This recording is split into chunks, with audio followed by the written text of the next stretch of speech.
Si aquí estuviera Fernando Sabater, seguramente ustedes muchos lo conocen, nos estaría diciendo que tenemos en nuestras manos el valor de aprender en esta gran tarde, de aprender a pensar y de pensar sobre lo que se piensa.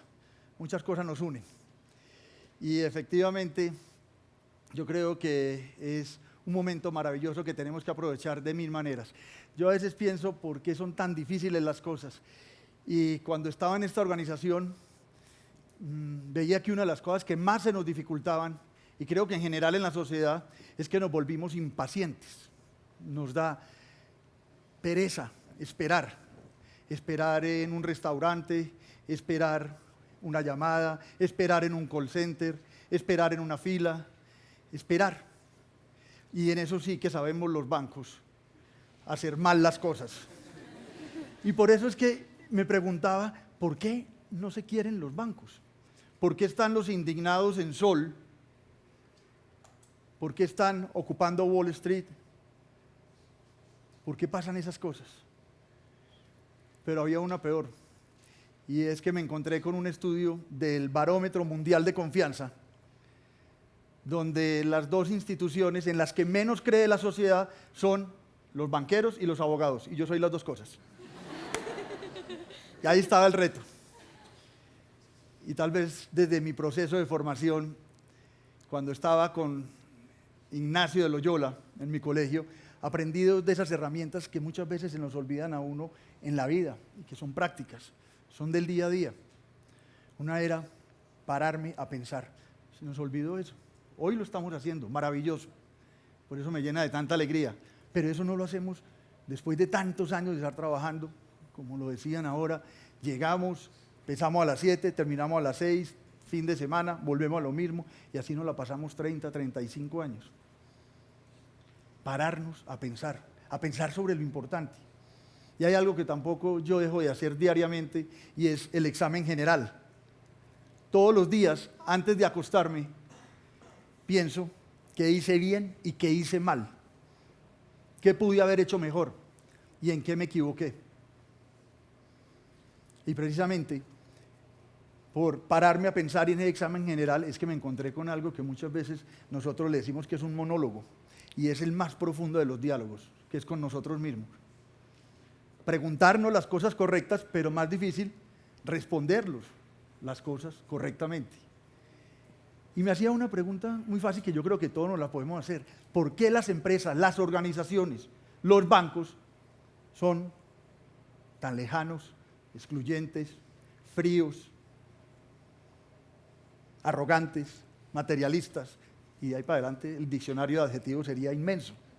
Y por arte de magia, y uno con semejante poder en una organización, es que me encuentro con respuestas de que podíamos ser cálidos, cercanos, respetuosos e incluyentes. Y ahí es donde un profesor de Babson College, Jay Rao, el director de innovación y tecnología, me dijo un día, mire, ustedes están haciendo algo maravilloso. Y eso es lo que hoy quiero compartir con ustedes. Y es que ustedes están tratando de hacer lo que estamos tratando de hacer en la academia.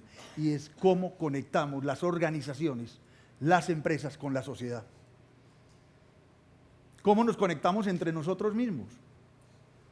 Con quienes trabajamos, bien sea emprendedores o empleados. ¿Cómo nos conectamos nosotros con los clientes? ¿Cómo nos conectamos nosotros con la sociedad?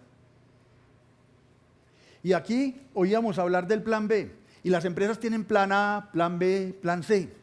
Y los construimos con diferentes variables. Pero solo hay una constante. Y solo hay un plan cuando hablamos de las personas. Esa sí está presente siempre. Y desafortunadamente es la que más olvidamos. Y podría ser de pronto un poco agresivo al decir que no existen las empresas y las organizaciones. Solo existen las personas y las relaciones. Muchas veces lo que menos hacemos los seres humanos es ser humanos. Y por eso, por esas preguntas, es que llegamos a esto. Algo tan obvio como pensar en lo humano de lo que hacemos, parecería que no lo fuera. Y por eso es que dijimos, tenemos que ser capaces de construir relaciones de largo plazo. basadas en dos palabras hermosas de nuestro lenguaje y que muchas veces se nos olvidan, porque hasta el sistema legal lo descuida y atentaría contra eso, que son el respeto y la confianza. Esa maravillosa confianza. Yo a veces pienso que en los balances, tal vez por eso no aparece la confianza, porque es lo que más valor tiene, la reputación, la credibilidad, ese indicador que multiplica los rendimientos de lo que hacemos. Es que la obligación nuestra, en nuestras organizaciones, en nuestras empresas, de ser rentables no ha cambiado. Lo que cambió fue el concepto de rentabilidad, los resultados, la utilidad. Hay una frase muy linda, tal vez ustedes lo conocen, sobre todo las mujeres, Natura, cosméticos, que no son muy baratos que digamos, pero allá los dueños dicen una frase muy linda: aquí no se trata de ver cómo se reparten las utilidades, sino cómo se obtienen. Y yo, que soy tan aficionado al fútbol, veo claramente que lo mismo que pasa en una cancha, pasa en una empresa. Por supuesto que estamos buscando resultados. Por supuesto que cuando le ganamos 5-0 a Argentina o le ganamos 2-0 a Venezuela, esos son los resultados. Lo que tenemos que hacer es devolvernos aguas arriba. ¿Cómo jugamos? ¿Qué pasó en la cancha? Lo que pasa en la empresa. Alegrías y tristezas, triunfos y derrotas. ¿Cómo salimos al campo? ¿Cómo nos preparamos en el camerino? ¿Cómo lo hicimos en los entrenamientos? ¿Cómo nos contrataron? Y esa es la realidad de nuestras empresas. Y muchas veces, por ser obvias las cosas, no nos hacemos las preguntas correctas. Y yo los quiero invitar a ustedes, porque todos, o porque están estudiando, o van en el mundo al emprendimiento tan difícil, o al mundo del empleado, que también es muy difícil, nos dejamos de hacer tal vez dos de las preguntas estratégicas más claras. ¿Cuál es mi negocio? No me digan que mi negocio es como el de un banco, prestar dinero, o el de Starbucks, vender café. Hoy de verdad que nosotros tenemos que hacernos esa pregunta. Y la otra pregunta es: ¿qué es un buen negocio? Un buen negocio no puede ser en el que solo gana la empresa. Un buen negocio no puede ser donde solo gano yo. Yo me sueño con que un buen negocio sea aquel donde gana el mayor número de personas posibles, donde hay el mayor número de beneficiarios. Ese es el verdadero buen negocio. ¿Por qué? Porque es que las organizaciones no solamente tenemos un rol económico, sino un rol social. Y eso se nos olvidó. Creemos que en la empresa solo estábamos para dar plata a la lata. Y solamente estábamos para generarle riqueza al accionista. Esas empresas no van a perdurar. Nosotros tenemos que hacer activismo social, participar de la política pública. Porque hoy la sociedad da por descontado que las empresas tengan buenos productos y buenos servicios. Lo que sí demanda de nosotros cuando estamos trabajando al servicio de cualquier causa para una sociedad es que nosotros seamos éticos, seamos solidarios, respetemos las personas, respetemos el medio ambiente. Y ahí es donde se crea todo ese ecosistema de las personas. Tal vez creo que era Richard Branson el que decía, y en este orden, que lo más importante eran los empleados, los clientes y los inversionistas. Y en ese orden. ¿Por qué? Porque cuando uno es empleado, lo que tenemos que hacer desde el interior de las organizaciones es que uno tenga un propósito, que uno sienta que hace parte de, que uno está construyendo algo diferente, que uno se está transformando, que está transformando la organización, que está transformando la sociedad. Por eso hoy por hoy las empresas buscan personas con sensibilidad social, innovadores, creativos, con pensamiento crítico, que sean capaces de hablar, que sean colaboradores, que sean creativos. Inclusive hace unos días me llamó la atención que Korn Ferry, el headhunter en Inglaterra, en la ciudad de Londres, centro financiero, estaba buscando banqueros. Y no exactamente lo estaba buscando expertos en mercadeo, en finanzas, en tecnología. Yo creo que era bastante difícil, estaba buscando banqueros humildes. Yo creo que la sociedad nos demanda eso, porque nos volvimos arrogantes. Estamos ya pensando de una manera diferente, pero eso, cuando estamos nosotros al frente de las organizaciones, a esos empleados, a esas personas que trabajan para las organizaciones, les tenemos que volver evidencia lo que hacen. Miren, nosotros nos sentíamos todos valiosos en la organización y creamos un programa que se llamaba, aquí, en esta organización, todos somos importantes. ¿Y sabe qué hice? Un día mandé a todo el personal de servicio, las señoras de los tintos, las que barren, los que trapean, los que asean, los que vigilan, los de las ayudas, para la casa. Y mañana no viene nadie de ellos. A ver qué pasaba. Ustedes no imaginan los baños al otro día, las cafeterías al otro día, los problemas con las comunicaciones. No funcionó nada ese día, pero no lo hacíamos irresponsablemente. Simplemente queríamos sentir que todos éramos importantes. Y parecería que estuviéramos creando días raros, extraños en una organización, pero eran los que más poder nos daban. Y creamos el Día del Perdón. Parecía de un colegio. ¿Por qué no? Día del compañerismo. Día de la gratitud. Ese no lo inventamos nosotros, lo inventaron los americanos hace rato, lo tienen en Thanksgiving. Nosotros se nos olvidó hasta dar gracias. Nos olvidó darle gracias al compañero, darle gracias a los papás, darle gracias al novio, a la novia. Y creamos un programa que se llamaba Bancolombia para Todos. ¿Y saben de dónde salió ese programa?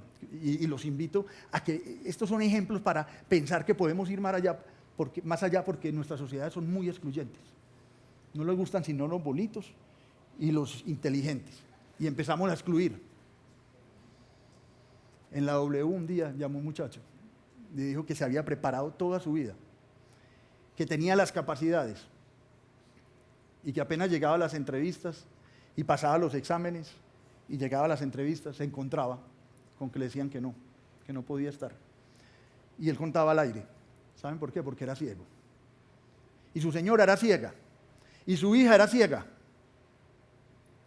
Y de eso nosotros no nos damos cuenta. Él entró a la organización y les digo que fue uno de los mejores funcionarios que nosotros pudimos tener. Como anécdota, tuvo un hijo que no es ciego y lo puso Carlos Raúl. Cosa que me gusta pues también.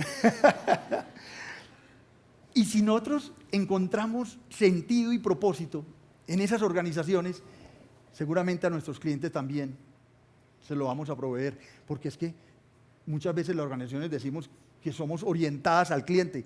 Eso no es verdad, porque ni los procesos, ni las políticas, ni el servicio, ni la atención, ni siquiera en el teléfono, ni la tecnología, ni la estructura, están volcadas para eso. Son un número más.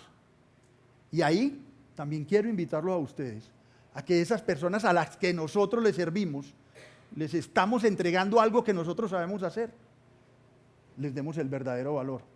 Nos inventamos la venta responsable. ¿Cuánta de la cartera vencida de los bancos es culpa de nosotros mismos que le entregamos crédito y tarjeta de crédito al que no la puede pagar?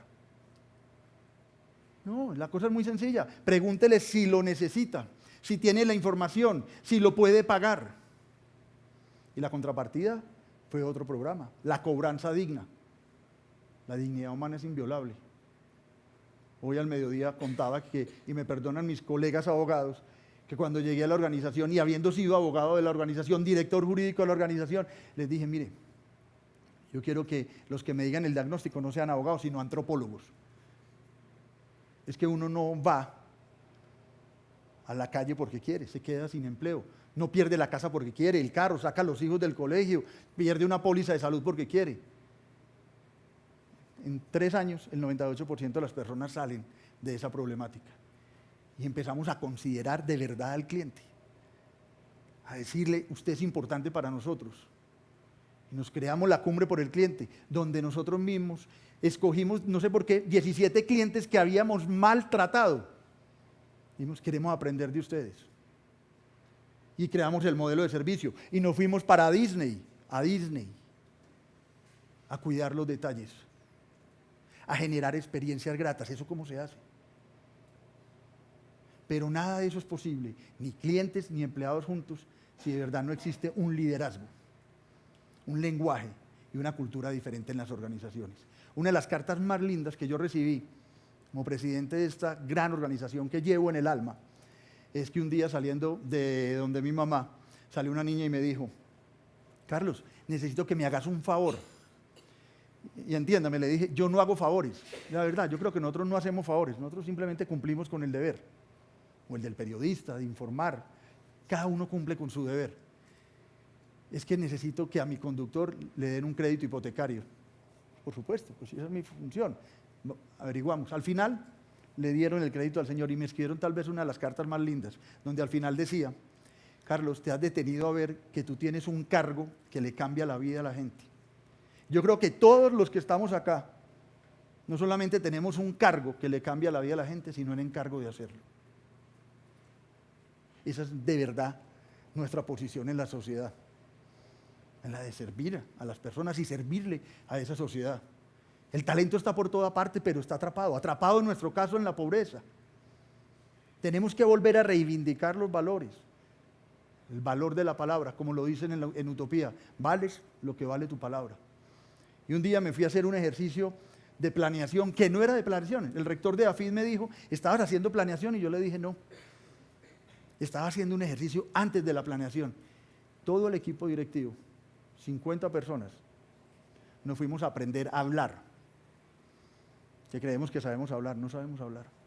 Nos fuimos a aprender a escuchar, a cumplir lo que prometemos, a controlar las emociones y tal vez una de las más importantes, a saber manejar los juicios y prejuicios. En las organizaciones, cuando nosotros estamos juntos, una de las cosas más difíciles es precisamente manejar los prejuicios.